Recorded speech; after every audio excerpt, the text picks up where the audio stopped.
So hello everyone, I welcome you all to let's crack UPSC CSC. So ये mock test, mini mock test second है। First already हम लोगों ने कर लिया है। तो इसमें आपको करना क्या है कि क्वेश्चन पॉज करके फिर आप आंसर दे सकते हो, फिर एक्सप्लेनेशन आप देख सकते हो। So consider the following statement about आरोग्य वनम। रिसेंटली आपका न्यूज़ में था, recently inaugurated by president of India at Rajaji national park. The concept of Arogya Varnam has been conceived with the aim of publicizing the importance of Ayurvedic plants and their effect on human body. Arogya Varnam has been developed in the shape of a human sitting in the Yoga Mudra. यहाँ पे you have to tell the correct.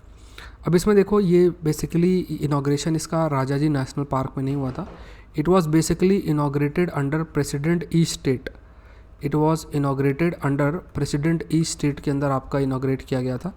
और जो concept है आरोग्य वनम का, it has been conceived with the aim of, खास तौर से जो इम्पोर्टेंस है आयुर्वेदिक प्लांट्स का, उसका जो इफेक्ट है ह्यूमन बॉडी का, ह्यूमन बॉडी में उस चीज़ को देखा गया.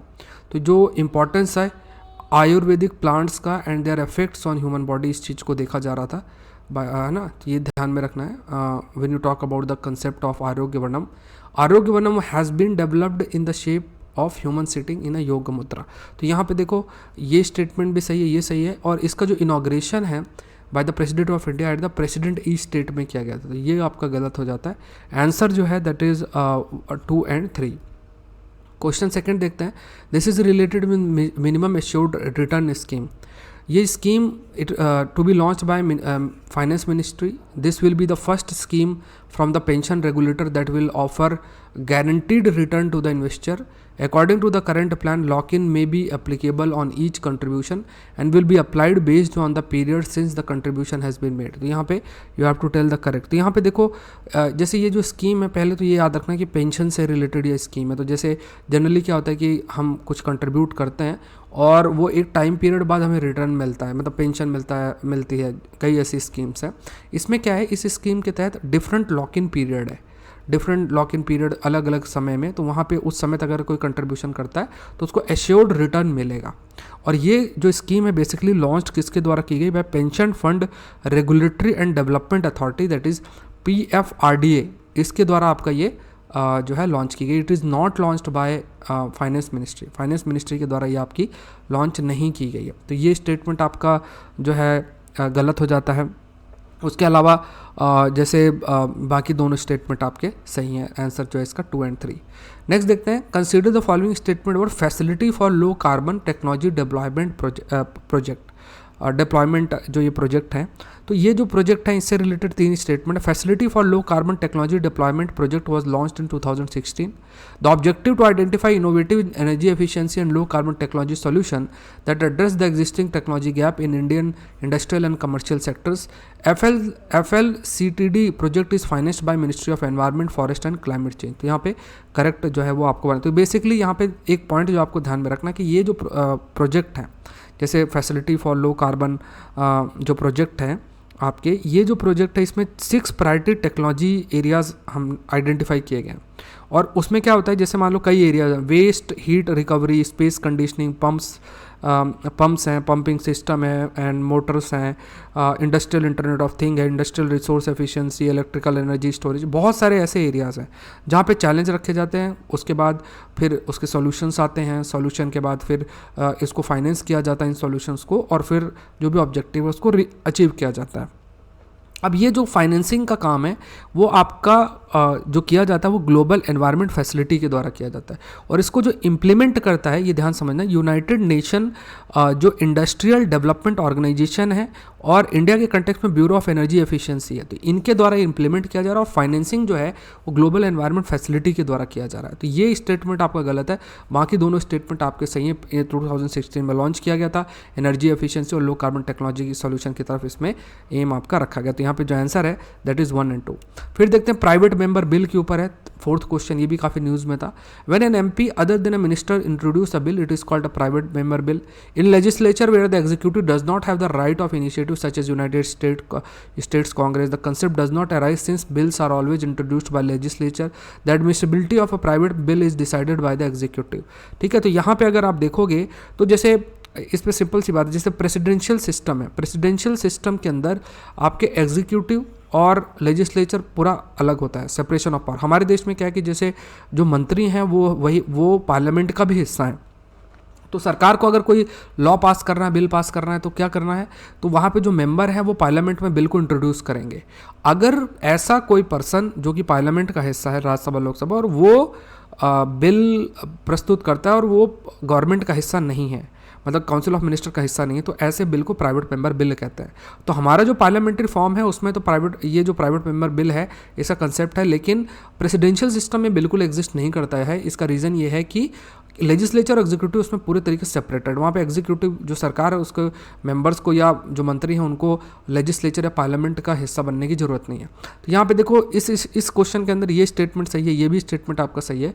अब प्राइवेट मेंबर बिल की या जो प्राइवेट बिल है उसकी एडमिसिबिलिटी है वो किस पर निर्भर करती है, वो निर्भर आपकी करती है जैसे राज्यसभा केस में चेयरमैन और लोकसभा केस में जो स्पीकर है उनके ऊपर आपकी निर्भर करते। तो admissibility of a private bill is decided by the chairman in case of Rajya Sabha and speaker in case of Lok Sabha. तो यहाँ पे जो आंसर है दैट इज 1 and 2। नेक्स्ट देखो क्लस्टर म्यूनिशन, ये एक भी न्यूज़ में था। तो cluster munition means a conventional munition that is design to disperse or release explosive submunitions each weighing less than 20 kg and includes those explosive submunitions. Cluster munitions are non-precision weapons that are designed to injure or kill human being indiscriminately over a large area. Many of these bomblets end up exploding but continue to lie on ground, often partially or fully hidden and difficult to locate and remove, posing a threat to the civilian population for a long after fighting has ceased. तो देखो जैसे world war के time पे जब हुआ था तो ज़मीन के अंदर बहुत सारे से बॉम्ब्स, खूब सारे बॉम्ब्स आपके लगा दिए, इनको क्लस्टर म्यूनिशन कहा जाता है। अब इसमें क्या है कि एक बार विस्फोट होता है तो जो भी उसके ऊपर होगा सब जो है उसमें सबकी डेथ आपकी हो जाएगी।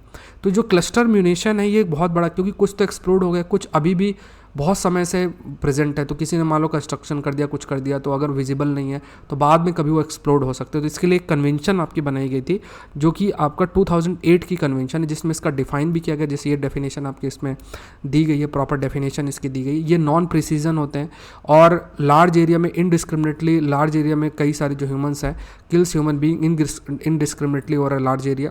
इसकी जो वेट है वो लेस देन 20 kg है आपका, ठीक है।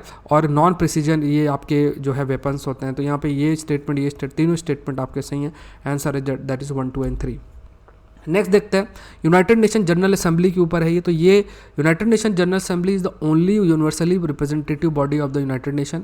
It elects the non permanent member of the security council and other UN bodies and appoint secretary general based on the security council recommendation. Permanent member have more vetoes than non permanent. अब देखो यहाँ पे क्या है, United Nation General assembly के अंदर 193 members हैं almost, और सबके पास इक्वल वोटिंग राइट्स हैं। जैसे यूनाइटेड नेशन सिक्योरिटी काउंसिल के अंदर 15 मेंबर है, 10 आपके नॉन परमानेंट, 5 परमानेंट। ये 5 परमानेंट इनके पास वीटो पावर होता है। तो यहाँ पे जो वोटिंग है वो इक्वल नहीं है, लेकिन यूनाइटेड नेशन जनरल असेंबली में जब वोटिंग होती है तो उसमें सभी मेंबर की इक्वल वोटिंग आपकी कंसिडर होती है। अब यहाँ पे जैसे यूनाइटेड नेशन जनरल असेंबली की जब हम बात करते हैं तो यहाँ पे ये नॉन परमानेंट जो मेंबर्स हैं उनको इलेक्ट करने का काम यूनाइटेड नेशन जनरल असेंबली के द्वारा ही किया जाता है, और यूनाइटेड नेशन सिक्योरिटी काउंसिल के द्वारा जो रिकमेंडेशन आता है कि इनको जो है जनरल सेक्रेटरी बनाया जाएगा, तो उसको भी इम्प्लीमेंटेशन का काम आपका यूनाइटेड नेशन जनरल असेंबली के द्वारा ही किया जाता है। तो यहाँ पे फर्स्ट और सेकेंड स्टेटमेंट आपका जो है सही है। यहाँ पे जो आंसर है दैट इज़ 1 and 2। नेक्स्ट देखते हैं स्पेस डेब्रिस के ऊपर है या स्पेस जंक के ऊपर ये क्वेश्चन है।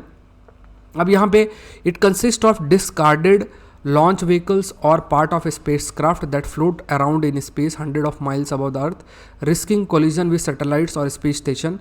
Debris can also be caused by explosion in space or when countries conduct missile tests to destroy their own satellite by missiles. Only Russia, China, United States have shot down satellite creating space debris. अब देखो यहाँ पे क्या है, space debris एक बहुत बड़ा issue है। जैसे सैटेलाइट आपकी लॉन्च की गई, उसका लाइफ ख़त्म हो गया, तो वो क्या है, वो पूरी तरीके से फिर वही आपको घूमती रहेंगी। दूसरी सैटेलाइट से टकरा गई तो उसका कचरा वहाँ घूमता रहेगा। अभी जैसे रशिया है, चाइना है, यूएसए है और इंडिया इंडिया ने भी anti satellite missile system develop कर ली। कोई सैटेलाइट जो हमें नुकसान कर सकती है या स्पाइंग कर रही है तो उसको डिस्ट्रॉय किया जा सकता है। आज के समय में सैटेलाइट से ही किसी पर जो है मिसाइल लॉन्च किया जा सकता है। सब पॉसिबिलिटी आपकी एग्जिस्ट करती हैं। स्पेस डेब्रिस जो है वो एक बड़ा इशू आपका बन जाता है। लोअर अर्थ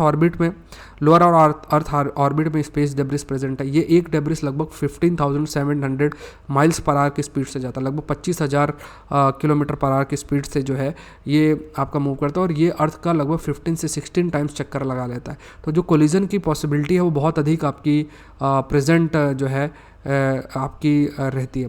तो apart from Russia, China, United state and India have shot down, ठीक है, have shot down satellite creating space debris, ठीक है। तो यहाँ पे आपको याद रखना दे हैव शॉट डाउन, तो यहाँ पे इंडिया ने भी अपनी उस कैपेबिलिटी को डेवलप किया। तो यहाँ पे ये स्टेटमेंट आपका गलत है, बाकी दोनों स्टेटमेंट जो है वो आपके सही हैं। आंसर है दैट इज़ 1 and 2। नेक्स्ट देख लो, consider the following statement about cookies.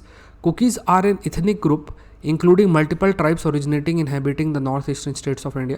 Kuki is not a term coined by ethnic group itself. The tribe associated with it came to be generally called Kuki under colonial rule. तो यहाँ पे you have to tell the correct। तो यहाँ पे आप ये देखो कि ये क्या है, इथनिक ग्रुप। यहाँ पे डिफरेंट जो ट्राइब्स है वो आपकी प्रेजेंट है। ये इथनिक ग्रुप नहीं है इन इटसेल्फ, रादर बहुत सारी ट्राइब्स इसका हिस्सा है, ठीक है।